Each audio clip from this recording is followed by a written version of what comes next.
All right, so we're going to talk a little about history. Okay, so have you guys taken a history class before? I'm going to kind of just hit on some world history stuff. So it looks like you guys feel pretty good about migrations. Like I said before, for human geography, you don't need to know dates and times and names of, old dead white guys. For world history, you will, but for this, you don't. You just need to understand these like patterns, especially cause and effect. So I'm going to kind of highlight a couple of major migrations in history that sometimes appear on exams. Sometimes they'll be in FRQs or in multiple choice questions. So it's important to be familiar with these terms and these events. So one of the biggest factors of migrations in the last several centuries is colonialism. So the fact that like Europeans colonized most of the world affected migrations because people would move between these countries, but also it spread culture. So now, English is spoken so widely because Britain had control of so much of the world. And that affects migrations, right? If you're moving from one place to the other, having the ability to speak to each other is useful. And we're going to talk more about languages in a few weeks. But this map is like crazy to me. So you have the purple is Europe, right? So you have Europe, you have Russia there. So that's all Europe. Everything that's green was at some point controlled or colonized by Europe. Everything that's that like, bright color green. That's almost the entire world was at some time colonized or controlled by Europe. So it's not just Britain, it's Germany, it's France, it's the Netherlands, Italy, Belgium. Like these are sort of like the bigger countries, Russia, and so all of these countries around the world in South America and most of Africa, right, in Southeast Asia, have been colonized before. And so what would happen during colonization, especially after a country became independent, is that you would see a lot of migrations. So, for example, in Algeria, which is in North Africa, right here, yeah, I think this one's Algeria. Yeah, I think this is Libya, this is Algeria. So if right here, Algeria becomes independent from France in 1962. And right after that civil war, people start moving to France. Why do they move to France? Because they speak the language, right? I'm from Algeria. I speak French because the French had colonized Algeria. So if I need to move, it's easiest to go to a place that speaks the same language as me. So let's see what else we have here. European sphere of influence. So yellow just means they weren't actually controlled, but they were kind of underneath that sphere. But look, it's just crazy. It's like, what, 1, 2, 3, 4 countries in the world, 5 countries that were never colonized by Europe. It's insane, y'all. It's a lot of long-term effects of that. Okay. All right, so we talked about migration being sometimes forced and sometimes voluntary. So the two, if you're forced, you're physically forced to go or kicked out of a place, and in some cases brought to another place. If you're voluntary, then you're choosing to go, although I think that's a little bit, there's something that is happening and you are now choosing to go. You're not being actually forced to go. So, if I can't find a job here, I am kind of being forced, but I'm voluntarily moving. I could stay. So obviously one of the biggest forced migrations ever in world history is the Atlantic slave trade. So through the slave trade, what is it? 10 million people, 15 million people were transported from Western Africa to the Americas. So that's a lot of people that have a lot of descendants today. And these people these descendants only live in North and South America because of the slave trade, right? They would not have left Africa otherwise. One thing that's interesting to know with the slave trade, as Americans, we tend to think that we are the center of the world and of history, but actually most slaves were brought to Brazil. 5 million slaves were brought to Brazil. And then the next most would be the West Indies, right? These like Caribbean islands, Haiti, Dominican Republic, these places here.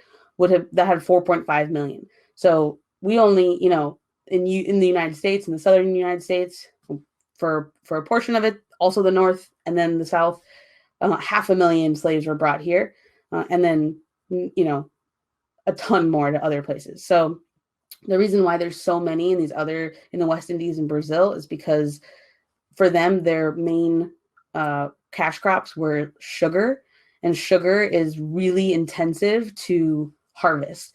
And so a lot of people died harvesting sugar, so they would have to bring in more and more slaves to replace them.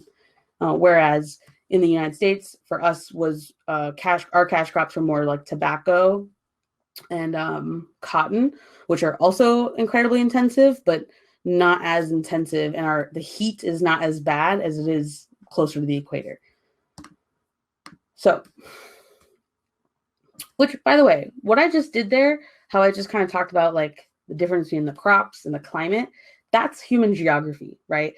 We're talking about a historical moment, but we're looking at it in relation to the geography, right? The movement of people based on geography. Like that's what we're doing here. That's what human geography is all about. All right, here's another type of forced migrations is when you're just displaced, or a refugee. So if there's a war happening or you are being targeted because of your religion, ethnicity, race, anything, then you are now a displaced person. Someone from Washington, D.C. is calling me. Maybe I said something that I shouldn't have. So anyways,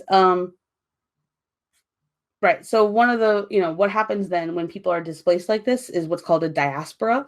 And that's where you get people no longer living in their homeland anymore. They're kind of spread around the world. So, for example, there's a European Jewish diaspora where you have people who have connections to European Jewry, Jewish history in Europe, but no longer live in Europe. They live all around the world. So you can see two maps here.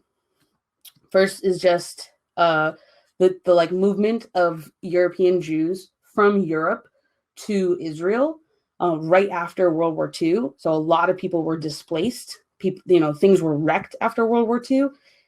Israel became a state in 1948, and so people moved to Israel because safety, right? Safety in numbers. I'm a minority here. I'm being attacked. I'm being discriminated. If I move there, I'm part of a majority.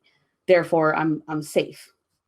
And then they also moved around the entire world. So the top map there is kind of showing you, there's a huge number of like Jewish communities in Canada, in Argentina, in Brazil, in Australia, in South Africa, China. Shanghai has a pretty huge Jewish community because people moved everywhere. Easier to move close. So Israel looks good when you live in, Poland because it's not that far. But if I can get a visa, if I can get passage to Argentina, to Australia, to someplace else, then I would. Farther the better too. So this is one type of displaced persons, refugees. We've got a lot of refugee issues today coming out of, like, for example, Central America, where, there's a lot of violence in Honduras, for example, and people have to leave. It's not safe. So they are making their way through the rest of Central America, through Mexico, coming to the United States, or staying in Mexico because it's not safe there. People leaving Syria, people will soon be leaving the tropics, like I said, because of climate change. It will eventually get too hot to stay. Natural disasters will be too much. People will leave. They become climate refugees, which is an actual term that has had people register as before. So as part of that, another, type of forced migration is disaster. So this is a map of where people left after Hurricane Katrina.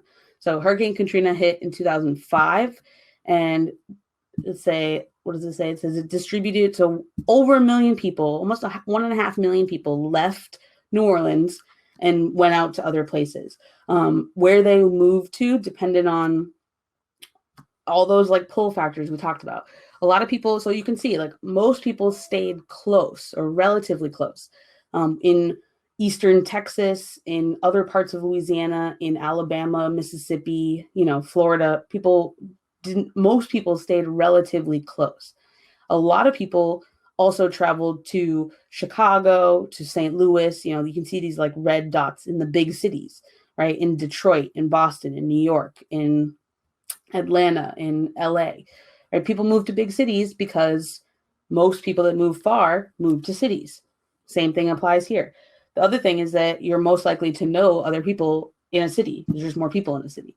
So a lot of people would move to where they knew people, right? If I have an aunt or a cousin or a friend, someone that lives someplace else, it might be worth it for me to pick up and move there because I know someone, right? Rather than moving close and knowing no one.